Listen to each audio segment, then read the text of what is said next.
Diqqat, aholiga tezkor xabar. O'zbekistonda 500 ming so'mlik banknot muomalaga kiritiladimi?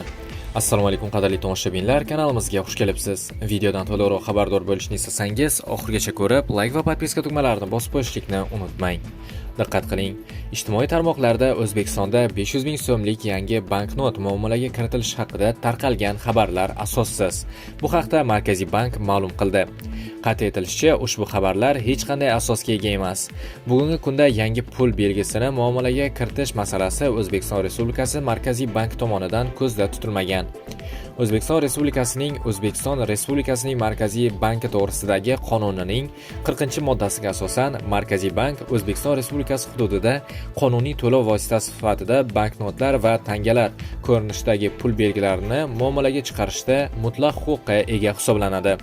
Yangi pul belgilari O'zbekiston Respublikasi Oliy Majlis Senati Kengashi tomonidan ma'qullash bo'yicha tegishli qaror qabul qilinganidan so'ng Markaziy bank tomonidan yangi pul belgisi tavsifi va uning muomalaga chiqarilishi to'g'risidagi ma'lumotlar, axborotlar ommaviy axborot vositalarida e'lon qilinadi.